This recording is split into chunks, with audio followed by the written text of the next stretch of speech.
Hey chess players, welcome back to your chess coach. Today I'm going to show you a game that will completely change how you think about chess. Imagine this. You're playing white. On move 10, you move your king to e2, right into the center of the board. Your opponent captures your rook.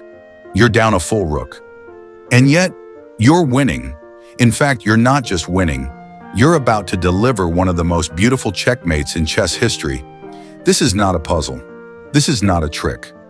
This actually happened in a real game, played by one of the most fearless attacking players who ever lived. Rashid Nejmedinov. Nejmedinov was known by the nickname No Reverse Gear Rashid because of his committal and aggressive, forward-moving playing style. He won the Russian chess championship 5 times in the 1950s. Even Mikhail Tal, perhaps the greatest attacking genius in chess history, actually had a losing record against Nejmedinov in official games. In my 15 years of playing and coaching chess, I've seen brilliant games. But this one? This is pure madness, pure genius.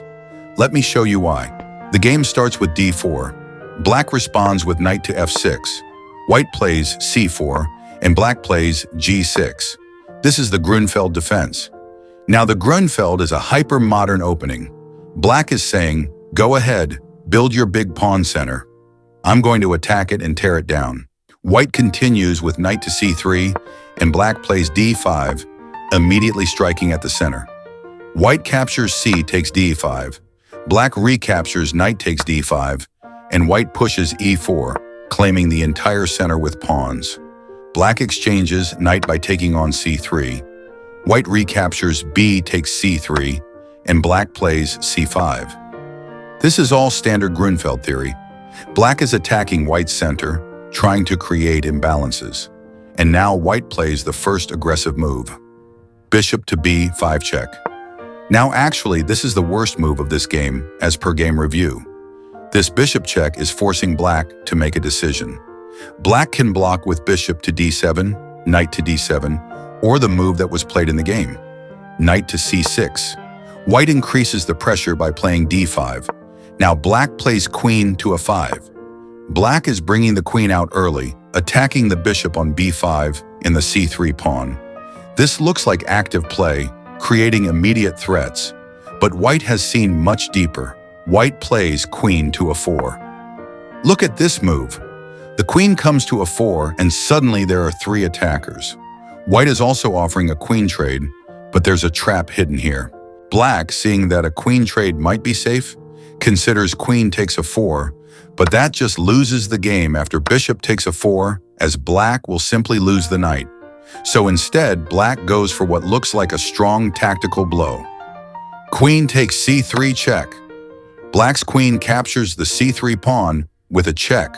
This looks brilliant, winning a pawn, giving check, and threatening to capture the rook on a1. Most players would think black is doing well here. And now comes the move that defines this entire game. A move so bold, so insane, that when I first saw it, I literally had to stop and make sure I was reading the notation correctly. White plays king to e2. The king walks forward on move 10. Not king to f1, tucking away safely. Not king to d1, staying relatively protected. King to e2, right into the center of the board, where it can be attacked by multiple pieces. This is the spirit of Nejmedinov. No reverse gear. The king doesn't retreat, it advances. Now, what's black supposed to do? The most natural move is to grab more material. But let's pause here. If black went for the greedy continuation, queen takes a1. Black is now up a full rook. Black has a queen and rook versus white's queen. That's a 5-point advantage. In any normal game, this should be completely winning for black. But this is not a normal game. This is a Nejmedinov game. After queen takes a1, white can play the devastating d takes c6. The pawn advances and suddenly black is in serious trouble. Why? Because white is threatening c7. Let's say black capture. Queen takes bishop on c1, then white can play c7 check. Black is forced to block the check with bishop to d7, and white checkmates black with bishop takes d7 checkmate. An insane checkmate on move 13. So what's black's best defense here?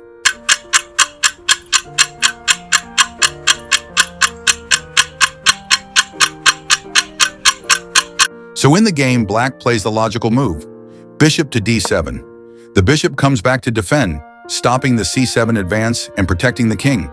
But white has calculated everything. He finds the move which even engine with depth 14 couldn't find.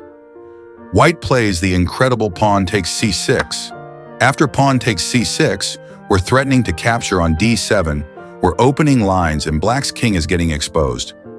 Black must recapture b takes c6, and white continues with the plan, bishop takes c6. If black recaptures the bishop with his bishop, white can just take on c6 with a check and capture black's rook on the next move with a check and win this game. Hence, black plays rook to d8. White plays the key move, queen to b3. Look at this queen move. We're offering a queen trade, and black's position is already falling apart. If black recaptures the queen, then white can first recapture black's bishop by giving a check and then recapture black's queen and have one extra piece. Now here's where most players would panic and try to save the material. But black, hoping for counterplay, plays queen takes a 1. White simply sacrifices the rook. After queen takes a 1, white plays bishop to b2. The bishop comes to b2, attacking the queen on a 1 and forcing it to move. Black plays queen to b1, the only square. And now white develops with knight to f3, sacrificing second rook to bring more pieces into the attack. White's not worried about the material deficit, he's only focused on black's king. Black captures queen takes h1, winning yet another rook. This is insane, but watch what happens. White plays knight to a5. The knight jumps to a5, a powerful central square. We're threatening the bishop on d7 and pawn on f7. We're controlling key squares, and black's king has nowhere to run. Black plays a 6, trying to give the king some breathing room and defend the pawn on f7. But white continues with the plan. Bishop takes d7 check. We're giving check, forcing black's rook to recapture.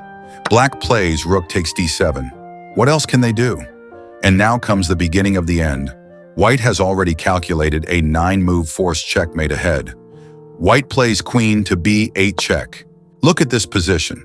The queen comes to b8, giving check.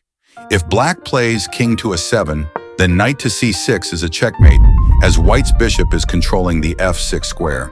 So black has to block with rook to d8. White continues with queen to b5 check. Every move is check. Every move is forcing. Black cannot breathe, cannot develop, cannot find a plan. Black plays king to a7 as rook to d7 also leads to a checkmate after queen takes d7 checkmate. After king to e7, the king runs up the board, and white delivers queen to b7 check. The king is being hunted through the center of the board. If black plays king to d6, white has knight takes f7 checkmate. So black plays king to f6. The king runs towards the king side trying to find shelter. White plays queen takes f7 check. We're capturing pawns with check, keeping the pressure on, never letting the king escape. Black plays king to g5. The king is now on g5, completely exposed with no pieces to defend it. And here, white finds the brilliant knight to f3 check. The knight comes to f3 with a check. Look at black's options. The king can go to h6, h6, or g4. Let's examine each one. If king to h6, white plays queen to f4. And if the king goes to h5, queen to g5 is checkmate. The king has no escape. Even if black plays pawn to g5, it's still a checkmate after queen takes g5. If king to g4, white plays queen takes a 6 check, and after king to h5, queen to h3 is checkmate. If queen goes to f4, pawn to g3 is checkmate. In the game, black played king to h5, and white continues with the brilliant g4 check. We're sacrificing another pawn to lure the king forward. This is called a decoy. We're attracting the king to a worse square. Black captures king takes g4. What else is there? The king has to take. White plays queen takes a 6 check. The queen comes to e6, giving check and controlling all the key squares. Black plays king to f4, the only square. And now white delivers the final blow. Bishop to e5 check. Black must play king takes a5. It's the only legal move. And white delivers a checkmate with the bishop to d6 checkmate. Look at this beautiful checkmate. The bishop on d6 delivers mate. The queen on e6 controls the escape squares. The knight on f3 controls the dark squares, and king on e2 plays a very critical role. Black's king is trapped in the center of the board with nowhere to go. From move 10, when white played king to e2, to move 26, when white delivered checkmate with bishop to d6, every move was forcing. Every move was brilliant with an accuracy of 99.9. This is the spirit of Rashid Nejmedinov. This is chess played with no reverse gear. Rashid Nejmedinov never became a grandmaster, but his games full of tactical pyrotechnics are his legacy and have reached an ever-growing audience. If you enjoyed this game, hit that like button and subscribe to your chess coach. Drop a comment and let me know. Would you have played king to e2? Thanks for watching, and remember, sometimes the best move is the one that looks completely insane. See you next time.